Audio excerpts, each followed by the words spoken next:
But what if the people that's draining the swamp are the biggest swamp creatures of them all?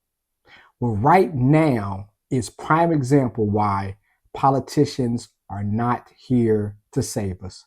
Politicians are not here to help our money grow. We, the people, are the ones that need to grow our money. We should take claim of our money and not politicians.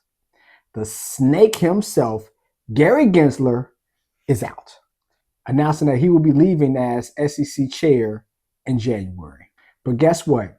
He gets a golden parachute, and he's going to be like every other SEC chair. When they get laid off from one job, they find a way to get another one. So we're going to talk about the snake, how he affected cryptocurrency, how he affected the stock market in a negative way, and what we can do to take advantage of politicians away our tax dollars in a negative way. Lego. And you just wanna get paid.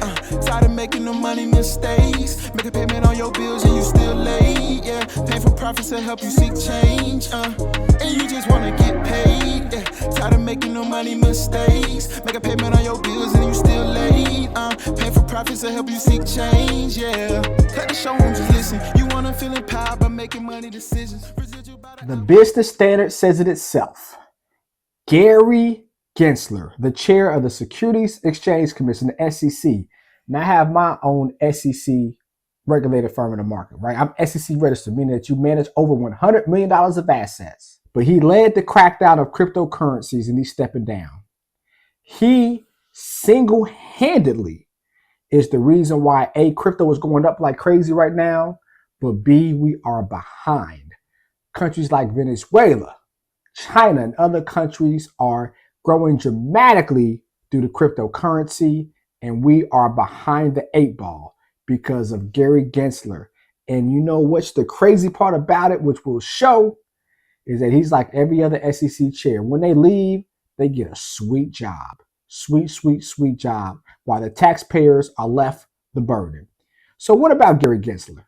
Securities and Exchange Commission Chair Gary Gensler, who was aggressive in his oversight of cryptocurrencies, will step down his post January 2020. Gensler pushed for changes that said protected investors, but the industry and many Republicans bristled at what they saw as overreach. Now, what made him change his mind is when BlackRock, the biggest money manager in the world, dangled a carrot in front of him and said, you're going to now have ETFs tied to Bitcoin and Ethereum. And because big business told him what to do, he did it. Not all the taxpayers for years saying you're stifling growth.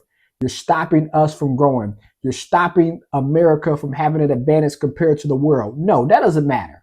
It happens when a company dangles that carrot and he took it. Yes, he did. President-elect Trump had promised during his campaign that he would remove Gensler. But Gensler on Thursday announced that he would be stepping down from his post on the day that Trump is inaugurated because he didn't want to get fired. And you know what? When you resign, you get that sweet old pension. When you get fired, maybe not. Weasel. Bitcoin jumped 40% since Trump's victory. It hit new highs. It's almost at 100,000 today. It's at 98,000 a coin. No one would have thought in a million years Bitcoin would be at 100,000 a coin when it first came out. Definitely at the end of this year. Gary Gensler has hurt the financial market. Not even crypto, but the financial market. And Bitcoin has moved dramatically because of his resignation. Perhaps most famously, Gensler gave a speech during his first year of chairmanship in 2021 where he described the world of crypto as the wild, wild west. It's a wild, wild west, but at the same time, he was letting banks off ledger, like JPMorgan, like Wells Fargo, off ledger, meaning that they buy it on their own exchange, buy cryptocurrency. So you're saying, how is the wild, wild west, how it should be regulated, but you're letting large financial institutions who hold and raise our money buy them. But the people could not buy them. This asset was a riff, fraud, scams, abuse. He said in a speech at the Aspen Security Forum, that's a great deal of hype and spin about how crypto assets work. In many cases, investors aren't able to rigorously balance and complete information, but banks was. So banks who take our money, charge us a fee to hold our money, they able to make decisions. But as a regular everyday person who works, gets up, provides for their family, try to find ways to grow their assets, I can't make the decision for myself. No, Gary, you were wrong. It was complete overreach. And again, America today as a country is not in a good financial space compared to what we could have been if we would allowed companies to embrace crypto. Think about it. Companies would have been able to maybe now take payments as crypto. We could have had a crypto war chest, just like we have a gold war chest. A lot of companies outsourced or left America because of the limitations and the fear that he was going to shut down companies that had cryptocurrency projects. So now our brightest, smartest individuals, people that went to MIT, who knows how to code, who knows how to do cryptography, they're in Canada, they're overseas, they're in Europe, they're in other places because Gary Gensler forced them out. Under Gensler, the SEC brought actions against players in cryptocurrency industry for fraud, wash, trading, and other violations.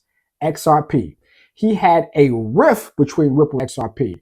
In my previous video, we showed how Ripple and XRP is actually going to help minimize transaction fees between banks. Now, will the banks lower our transaction fees? We don't know, but it's going to make it easier for banks to do business and hopefully easy for us to transfer money between banks. Less ATM fees, less transaction fees, less fees altogether, getting fraud out of banking. And he stopped that. How are you going to stop something that's going to eliminate fraud because you say it is fraud? Unbelievable. The commission brought fraud charges last month, for example, against 3 companies purporting to be market makers, along with 9 individuals trying to manipulate various crypto markets. We don't think Kramer, CNBC, manipulates the market. Buy. When it's tradable trust, he's selling, right? Crypto, a year and a half ago, Kramer said it was a scam at 16,000. Now it's at 100,000. And all they talk about on CNBC is crypto. The power should be to the people. Now, as a financial advisor, I'm not saying that we don't need regulation. We need regulation because it is crooks in this industry. But one person should not be the judge, jury, and executioner when it comes to what assets are available to buy. We can buy gold.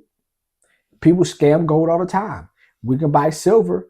People scam when it comes to houses all the time. So why is it that you stop Americans and stifle growth of companies because of your vendetta, your anger when it comes to cryptocurrency?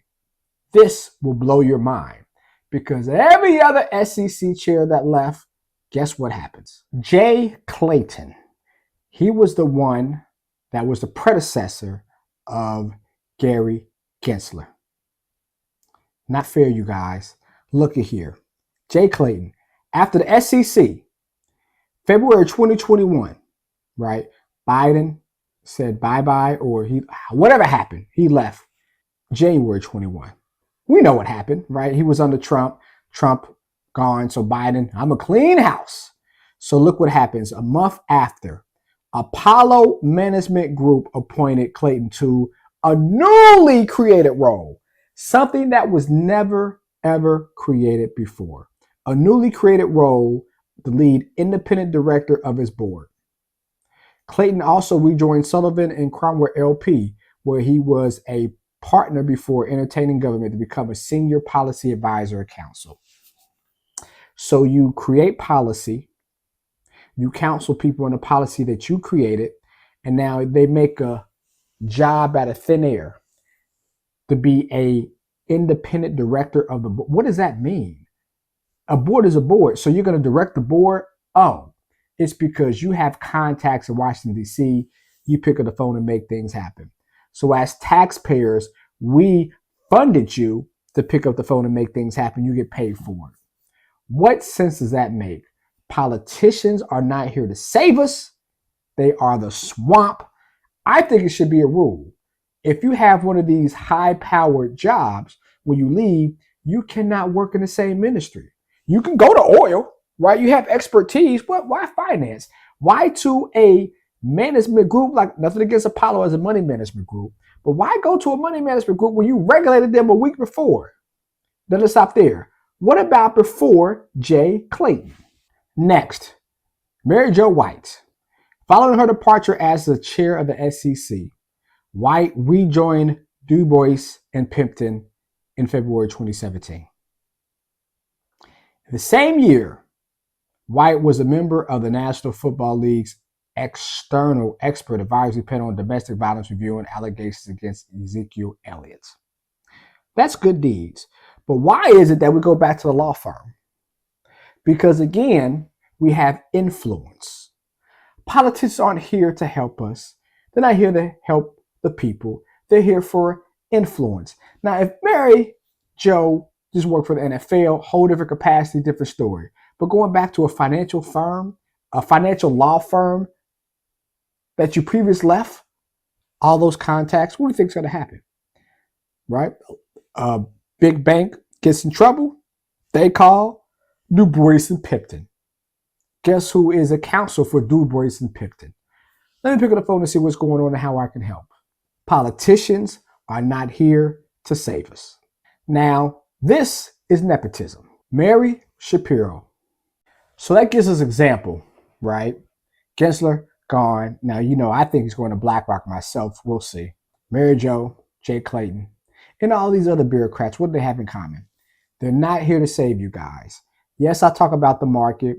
Yes, I talk about charts. Yes, we give you financial planning information. We talk about how you got a debt, how to scale your business. But I just want to show you guys that politicians, they don't care about us.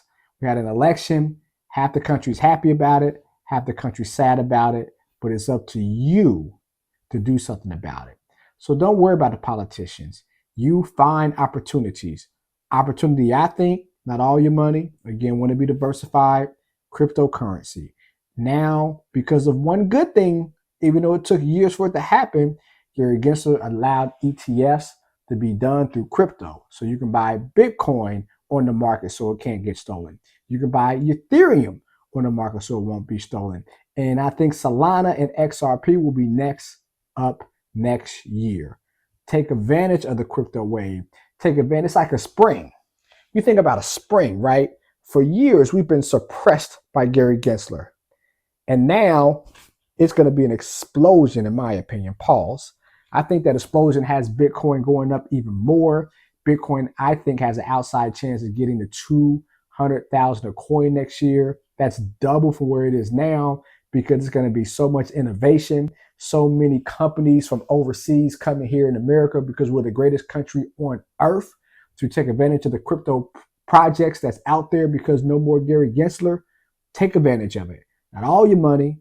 Again, diversification. Talk to your financial advisor. I'm a certified financial planner. So for our clients, we have them in crypto. Not all their money, but depending on the risk tolerance we help, you should talk to yours as well and take advantage because nepotism in the government is only going to do one thing: hurt your bag, hurt your family.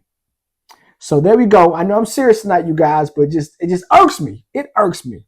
Anyways, so love is love. Y'all be blessed. Let's make some paper profits together, y'all. Peace.